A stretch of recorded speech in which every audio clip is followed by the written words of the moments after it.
یہ نوجوان دوست میری بات لکھ لیں، پریشان لوگ میری بات لکھ لیں، جن کے پاس قوت فیصلہ نہیں وہ اس بات کو لکھ لیں۔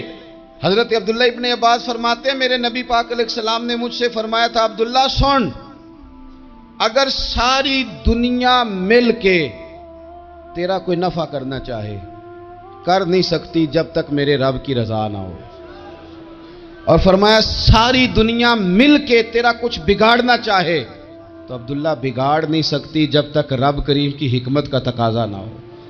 لوگوں سے ڈرنا، لوگوں کی طرف دیکھنا، ماحول دیکھ کے اپنے راہ کا تعین کرنا، ہر بندے کے خیالات کے مطابق ڈھلنے کی کوشش کرنا، فلانا نہ ناراض ہو جائے، فلانا نہ ناراض ہو جائے، وہ جس نے ہونا ہو جائے، بس رب رسول ناراض نہ ہو۔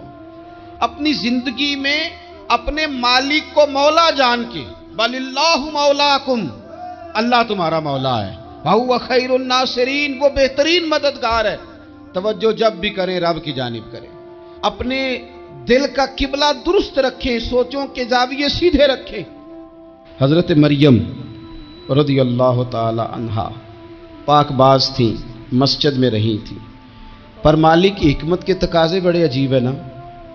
پھر جناب مریم کو اللہ تعالیٰ نے بغیر شوہر کے اولاد عطا کر دی۔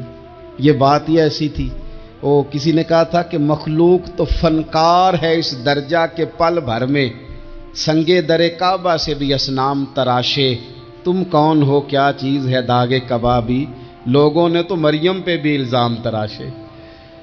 تو لوگوں نے کہا کدھر سے لے آئی بچہ، تیرا باپ تو ایسا نہیں تھا، کہاں سے لے آئی؟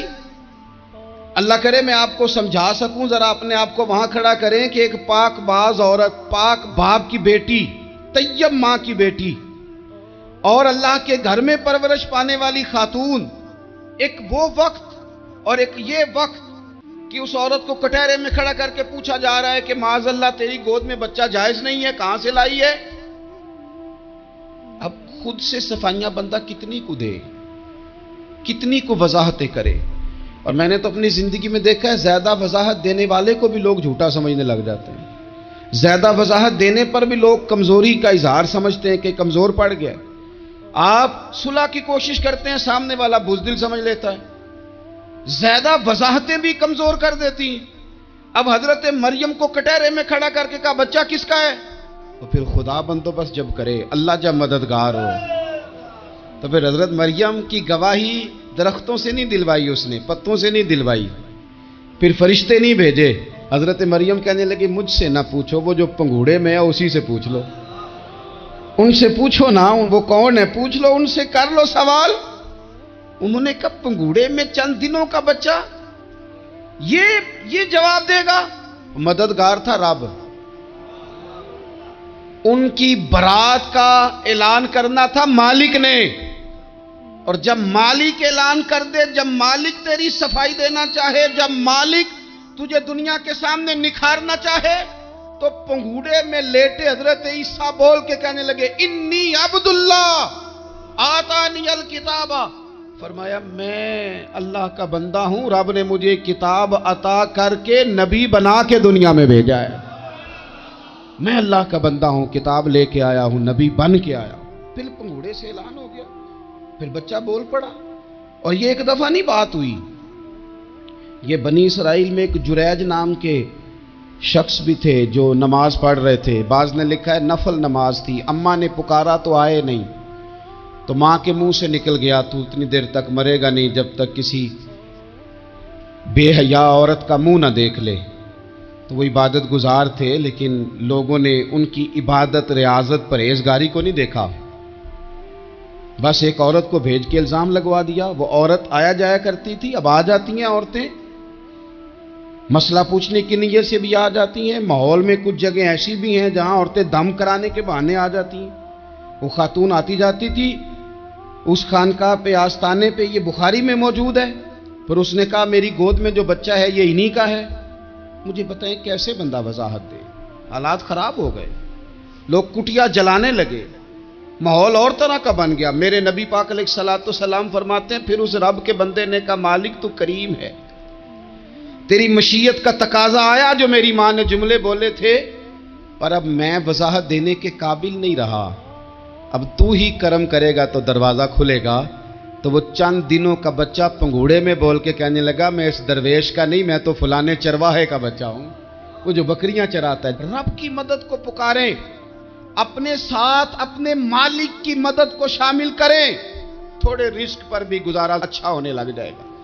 سارے لوگ آپ کو گرانے کی تدبیریں کر رہے ہوں گے اور مالک آپ کو عزتیں عطا فرما دے گا، اس کی بارگاہ سے حکمت کا تقاضا اور ہو جائے گا۔ ہم نے ساری زندگی لوگوں کو راضی کرنے میں گزار دی۔ تو میرے عزیز، جب سب سے بڑھ کر وہ دیتا ہے، سب سے زیادہ نوازتا ہے، سب سے زیادہ پیار کرتا ہے، تو پھر وہ فرماتا ہے یا ایھا الذین آمنوا اذکروا اللہ ذکرا کثیرا، اے ایمان والو اپنے رب کا کثرت کے ساتھ ذکر کرو، وسبحوہ بکرۃ واصیلا، صبح و شام اسی کی پاکی بیان کرو، صبح و شام اللہ ہی کا ذکر، اسی کی پاکی۔ بہت زیادہ تفصیلات نہیں، لمبی ڈیٹیل نہیں، صرف آپ اتنا تجربہ کر لیں کہ ہم دن میں اپنی تعریف زیادہ کرتے ہیں یا اپنے رب کی تعریف زیادہ کرتے ہیں، ہمارا اپنے آپ کو سجانے سنوارنے میں خیال زیادہ رہتا ہے یا رب کی رضا پہ توجہ زیادہ رہتی ہے۔ ہمارا اب یہ مزاج بن گیا ہے کہ ہر چیز سے گھیر گھار کے ہم اپنے آپ پر ہر چیز کو لے آئے ہیں، ہم اپنے آپ سے شروع ہوتے ہیں، اپنے پر ختم ہوتے ہیں۔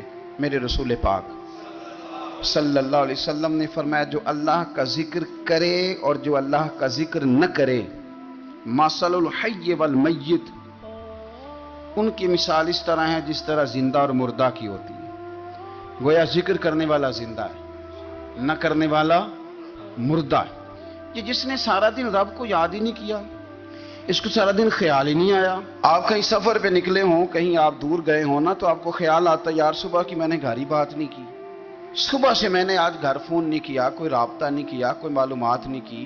گھر میں سے کوئی سفر پہ ہو، ایک تو یہ کہ آپ گئے ہوں اور ایک یہ کہ کوئی گھر میں سے گیا ہو، تو دن میں اسے فون کر کے پوچھنے کہاں پہنچے ہو، جس کام گئے تو اس کا کیا بنا، خیال آتا ہے۔ اور اگر آپ نے کسی کو بھیجا ہو اور پیچھے سے فون نہ کریں تو وہ بھی کہہ دیتا ہے یار تو نے سارا دن حال ہی نہیں پوچھا۔ یعنی بندوں کے ساتھ بندوں کا رشتہ ہو تو دن میں یاد نہ کریں تو شکوہ آتا ہے، تو مجھے بتاؤ سارا دن ہی گزر جائے ایک تسبیح بھی نہ پڑھی جائے، یعنی سارا دن بیت جائے اور انسان ایک تسبیح سبحان اللہ کی نہ پڑھ سکے، باقی اسے ساری کہانیاں آتی ہوں، باقی اسے سارا پتا ہو، لیکن سارا دن بیت گیا، 24 گھنٹے گزر گئے اور اس کو اتنی توفیق نہیں ہوئی کہ 100 دفعہ مدینے والے رسول پہ درود و سلام ہی پڑھ لیتا، سارا دن ہی گزر گیا، اس نے سوچا ہی نہیں۔ تو ہم نے یہ کیا ہے کہ ہمارا جو خاص ذکر کرنے کا مزاج اور ماحول اور شوق ہونا چاہیے تھا، وہ شوق ہمارا برقرار نہیں رہا، وہ ذوق نہیں ہمارا رہا۔ یعنی فارغ بیٹھے لوگ ہیں، بڑی دیر فارغ بیٹھے ہیں، کہتے ہیں جی میں صبح سے فارغ ہوں، بور ہو رہا تھا، کوئی اس پارہ ہی پڑھ لینا تھا، کچھ تھوڑا سا نا مہربانی کر لینی تھی، کچھ آپ نے ایک تسبیح استغفار کی پڑھ لینی تھی۔ کس طرح آپ بور ہو گئے؟ آپ نے سارا دن اللہ کو یاد ہی نہیں کیا، توجہ ہی نہیں فرمائی۔ اور پھر اگر آپ اللہ کا ذکر کریں اور جس صفاتی نام کے ساتھ آپ اپنے رب کو یاد کر رہے ہیں اس کا معنی سمجھ کے کریں، یا رحمانو یا اللہ، یا رحمان یا رحمان یا رحمان، جب آپ کہیں گے تو پھر عرش کا مالک بڑی رحمت نازل فرمائے گا۔ جب آپ کہیں گے یا کریم یا کریم یا کریم تو پھر وہ کرم کے دروازے کھول دیتا ہے۔ آپ کا ایک خاص رنگ ہو۔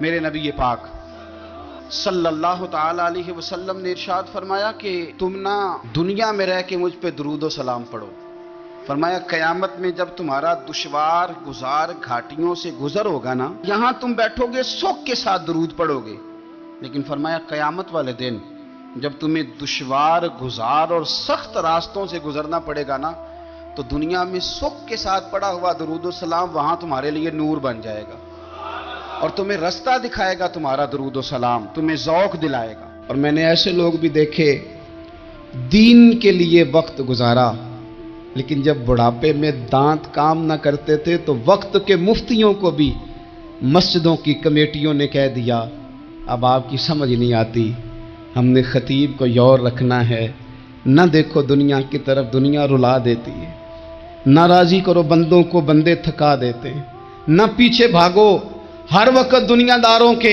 یہ انسان کو کمزور کر دیتے ہیں، وہ تو کریم ہی بڑا ہے، 2 آنسو زمین پر بعد میں گرتے ہیں، بندے کے گناہ سارے پہلے معاف فرما دیتا ہے۔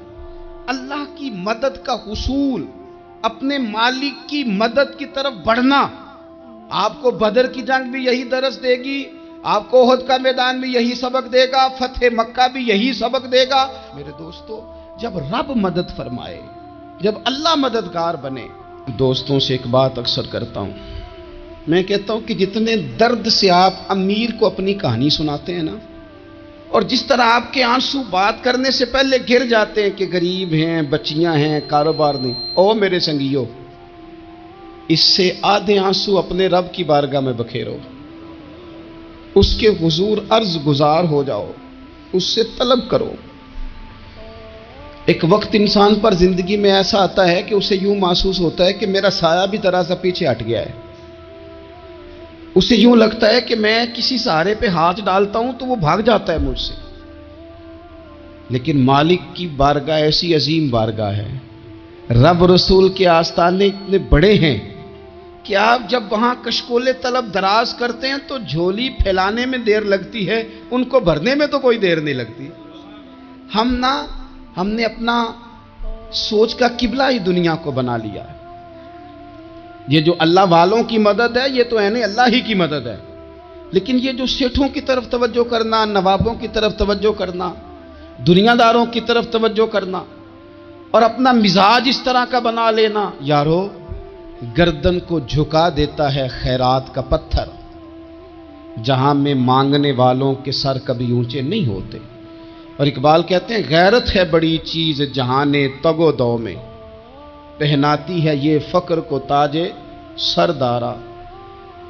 میں عرض کروں گا کہ اپنی آپ جب توجہ کا قبلہ اللہ رسول کو بنائیں گے تو رب فرماتے ہیں وَيَرْزُقْهُ مِنْ حَيْثُ لَا يَحْتَسِبُ، میں نہ تجھے وہاں سے رزق دوں گا جہاں سے کبھی تیرا گمان بھی نہیں گیا ہوگا کہ یہاں سے بھی مل سکتا ہے، تو نے سوچا بھی نہیں ہوگا. بخاری شریف میں حدیث ہے، حضرت جابر ابن عبداللہ فرماتے ہیں نبی پاک صلی اللہ علیہ وسلم نے نا 300 لوگوں کا ایک لشکر روانہ کیا کسی مہم کے لیے، کسی جہاد کے لیے. حضرت ابو عبیدہ بن جراح رضی اللہ تعالیٰ عنہ امیر لشکر تھے.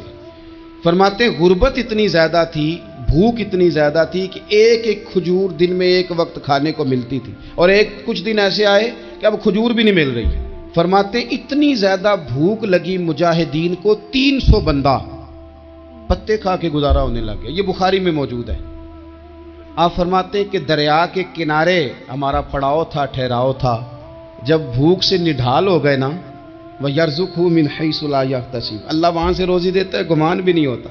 فرماتے ہیں ایک مچھلی اللہ تعالیٰ نے دریا کے کنارے بھیجی.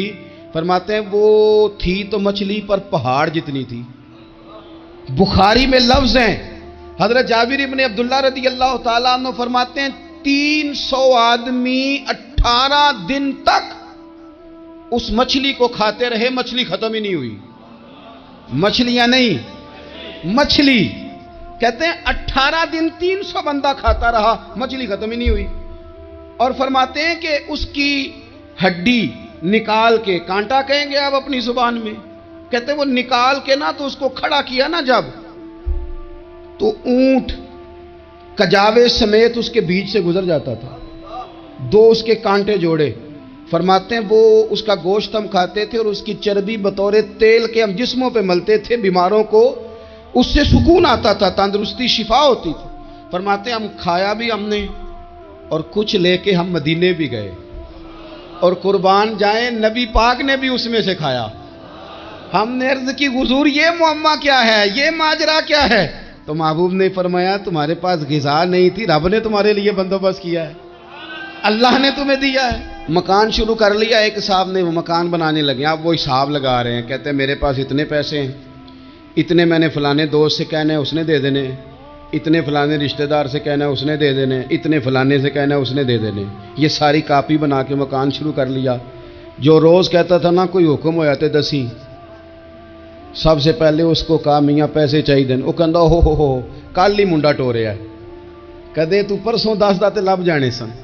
میں آپ کو اپنے تجربے کی بات بتا رہا ہوں. جن لوگوں کا خیال ہوتا ہے نا کہ آپ سٹارٹ کریں فلانا کام، ہم آپ کے ساتھ ہیں، اللہ کا ہی کوئی نظام ہے، وہ بالکل بھی نہیں ساتھ ہوتے. لیکن ایسا نہیں ہے کہ کوئی ساتھ نہیں ہوتا. اللہ تعالیٰ بڑے اسباب پیدا کرتا ہے، وہاں سے دیتا ہے جہاں سے گمان بھی ہمارا یہ ذہن بن جاتا ہے، ہم ساری اپنے حساب سے چلتے ہیں، اتنے رشتہ داروں سے، اتنے کون آپ کے ساتھ چلے گا، سوال ہی نہیں پیدا ہوتا۔ یہ سارے کام چھوڑ کے سب سے پہلے 2 رکعتیں پڑھو، اپنے رب کی بارگاہ میں، رسول کائنات کی بارگاہ میں گزارشات اور استغاثے پیش کرو، وہاں سے خیر طلب کرو۔ دنیا دار کیا دیں گے، کیا دے سکتے ہیں، کیا حیثیت ہوتی ہے کسی، اللہ کہتا ہے وہاں سے دوں گا۔ تو جو اللہ مال دے وہ لینا چاہیے کہ رشتہ داروں کا مال دیکھنا چاہیے؟ جو اللہ دے وہ لینا چاہیے کہ سیٹھوں نوابوں کی جیبیں دیکھنی چاہیے؟ جو اللہ دے وہ قبول کرنا چاہیے یا دیکھنا چاہیے کون سا آدمی کہاں پہنچ گیا؟ چھوڑو، اپنی مٹی پہ چلنے کا سلیقہ سیکھو۔ کسی کے سنگ مرمر پہ چلو گے تو پھسل جاؤ گے، پھسل جا۔ اس پر ایک اور بات عرض کر دوں، صحیح بخاری سے، مسلم سے ایک اور بات۔ کچھ چیزیں ایسی ہیں جن سے اللہ کی مدد آتی ہے، مدد ملتی ہے۔ ایک چیز ان میں سے ایسی ہے جس سے بہت مدد نازل ہوتی، وہ ہے کہ جب رب آپ کو دے نا تو پھر آپ بھی اس کے رستے میں دیں، پھر مدد آتی ہے، پھر اور آتا ہے۔ بخاری مسلم میں حدیث ہے، یہ زیادہ ہی توجہ طلب امر ہے، اس پر آپ غور کریں گے۔ حضرت ابو ہریرہ فرماتے ہیں کہ نبی پاک علیہ السلام نے فرمایا، ایک شخص نے بادلوں کے اندر سے آواز سنی کہ فلاں آدمی کا کھیت اور باغ خشک ہو گیا ہے، وہاں برسو اور اس کے کھیت کو سیراب کرو۔ وہ بڑا حیران ہوا کہ بادل سے آواز آ رہی۔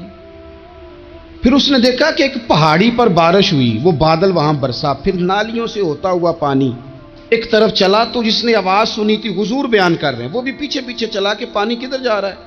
اس نے جا کے دیکھا کہ ایک مقام پہ ایک باغ کو وہ پانی لگ رہا ہے اور ایک آدمی وہ پانی لگا رہا ہے۔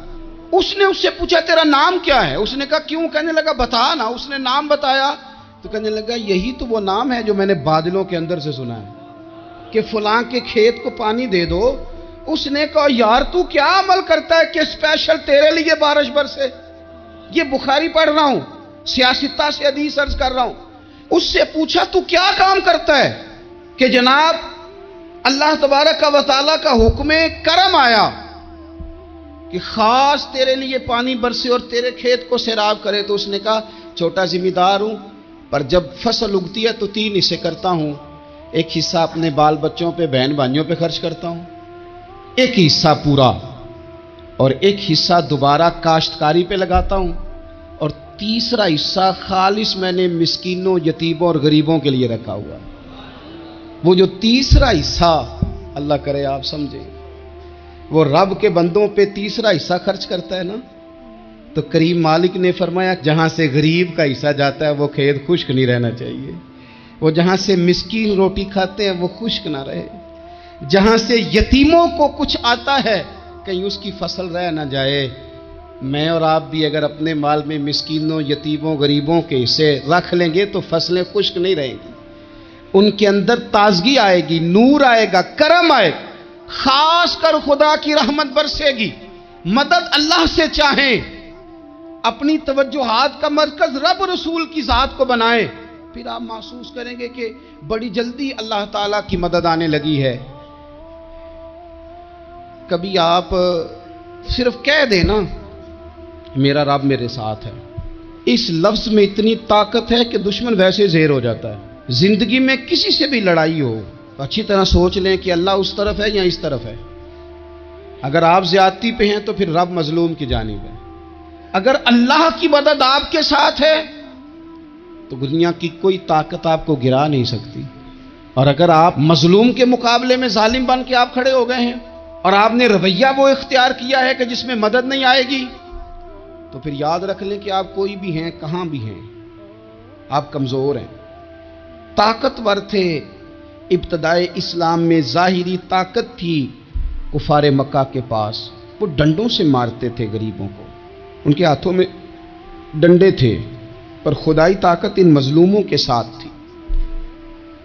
صاحب زرقانی نے لکھا ہے، حضرت زنیرہ رضی اللہ تعالیٰ عنہ ایک لونڈی ہیں، غریب ہیں، ماڑے دا کی کام محمد نس جانا یا رونا، غریب سادی بی بی اور لونڈی کنیزہ، ایک مشرک کی کنیزہ تھی، انہوں نے کلمہ پڑھ لیا، وہ ڈنڈوں سے مارتا، دروں سے مارتا، تکلیف دیتا۔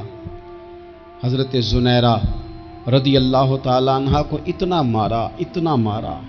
اب آپ ایک اور پہلو پر بھی غور کریں، مار بھی پڑ رہی ہے پر خدا ادھر ہی ہے، اللہ کی مدد ادھر ہی ہے۔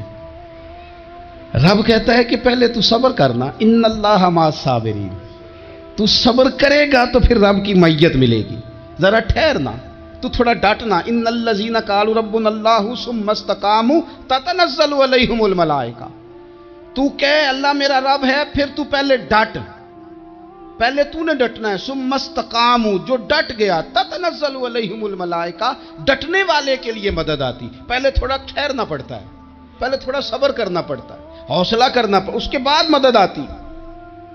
مار پڑ رہی ہے، مارا جا رہا ہے، حضرت زنیرہ کو ان کا مالک جو ہے ظاہری آقا وہ مار رہا ہے، یہ کنیزہ ہے، اتنا مارا ان کی بینائی چلی گئی، نظر آنا بند ہو گیا۔ ابو جہل آیا اور کہنے لگا زنیرہ دیکھا نا ہمارے بت تیری آنکھیں لے گئے، معاذ اللہ، لات و منات ہمارے بتوں نے تجھے اندھا کر دیا۔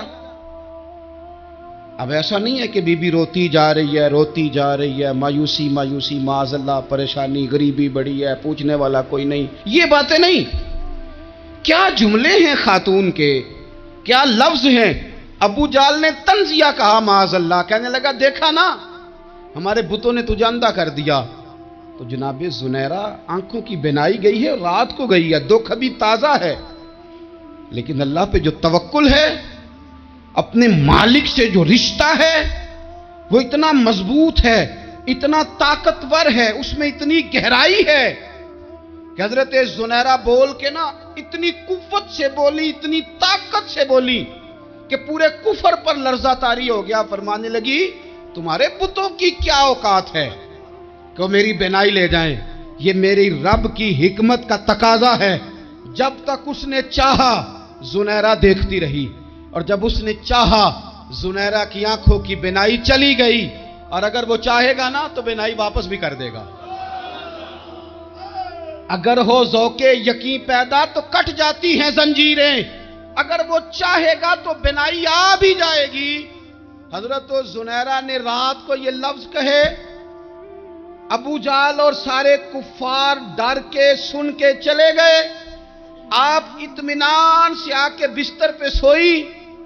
جب سویرے اٹھی تو اللہ نے آنکھوں کی روشنی واپس کر دی تھی، آنکھوں کی اب چھڑی پکڑی ہے، بازاروں میں گھومتی ہے، کہتی ہیں بلاؤ کدھر ہے تمہارے لات و منات، دیکھو میرے رب نے روشنی واپس کر دی، آ کر میرے ساتھ ادھر آ، ستمگر ہنر آزمائیں، تو تیر آزما ہم جگر آزمائیں۔ بیمار لوگوں یاد رکھو، کہہ دیا ڈاکٹر نے کہ تو بڑا بیمار ہے، تو بڑا کمزور ہے، یہ ہو گیا وہ ہو گیا، تو ڈاکٹر اپنے علم کے مطابق بات کر رہا ہے، ہوگا تو وہ جو میرا رب چاہے گا۔ کمزور ہو جانا، پریشان ہو جانا، تکلیف میں آ جانا، پتہ نہیں بات ہو گئی ہے تو جانے کیا ہو جائے گا۔ اپنی زندگی کے اندر اپنے رب سے رشتہ مضبوط کریں، رسول کائنات سے رشتہ مضبوط کریں، اللہ والوں سے رشتہ مضبوط کریں۔ حضرت زنیرہ نے پیغام دیا کہ زندگی میں جو جینا چاہتے ہیں تو وہ رب کا نام لے کے جی سکتے ہیں، جو اپنی زندگی میں خوشیاں دیکھنا چاہتے ہیں تو رسول اللہ کے نام پر خوشیاں دیکھی جا سکتی ہیں۔ توکل کی بنیاد پر بندہ خوشیاں لے سکتا ہے، اور اگر انسان میں توکل نہیں ہے تو پھر وہ اس کالے جادو سے بھی ڈر رہا ہے، وہ نیلے سے بھی ڈر رہا ہے، وہ پیلے سے بھی ڈر رہا ہے، وہ فلانے سے بھی ڈر رہا ہے، وہ میرے خلاف فلانا رشتہ دار سازش کر رہا ہے تو ڈر رہا ہے، فلانا میرے بارے میں یہ کر رہا ہے تو ڈر رہا ہے، وہ پتہ نہیں دنیا ادھر ہو جائے گی تو کیا ہو جائے گا، اٹھ باندھ کمر کیوں ڈرتا ہے، پھر دیکھ خدا کیا کرتا ہے۔ تو اس ساری گفتگو کا نچوڑ آپ کو یہ عرض کیا ہے، سب سے پہلے تو یہ کہ میدانوں میں مدد بھی اللہ کی، رزق میں مدد بھی اللہ کی، فصلیں خشک ہوں تو مدد پھر بھی اللہ کرے، تو پھر ساری مدد، اور اگر انسان بیمار ہو تو پھر بھی مدد اللہ کی۔ تو اپنے اللہ کی جانب توجہ کو بڑھائیں، آپ اللہ سے مدد کے سوالی بنیں۔ ترمذی کی ایک حدیث ہے، میں آپ کو زندگی کا تجربہ بتاتا ہوں کہ جب میں بڑا پریشان ہوتا ہوں تو یہ والی روایت کھول لیتا ہوں، مزہ دیتی ہے۔ میرے نبی پاک علیہ السلام نے فرمایا اپنے دکھ سیٹھوں نوابوں کو نہ کہنا، مالداروں کا نہ کہنا، ورنہ اللہ تمہیں کبھی غنی نہیں کرے گا۔ فرمایا اپنے دکھ اپنے رب کی بارگاہ میں عرض کرنا، جلدی کرے یا دیر سے کرے اللہ تمہیں لوگوں سے بے نیاز کر دے گا۔ اللہ تمہیں غنی کر دے گا. رات کو بیٹھو نا اس کی بارگاہ میں, اسے دکھڑے سناؤ, چھوٹی چھوٹی باتیں. حضور نے فرمایا نمک بھی مانگو تو رب سے مانگو. چھوٹی چھوٹی بات سے شروع کرو نا. جب بندہ شروع کرتا ہے نا چھوٹی چھوٹی چیزیں تو بڑی ساری چیزیں یہ اس طرح ہوتا ہے جیسے بندہ رب سے گفتگو کر رہا ہے. مالک مجھے یہ چاہیے, مالک میں یہاں کمزور ہوں, اللہ میں یہاں پریشان ہوں. آپ یہ کر کے تو دیکھیں, لمبی لمبی دعائیں مانگ کے تو دیکھیں, اس کے حضور جوڑ کے تو دیکھیں. آپ دیکھیں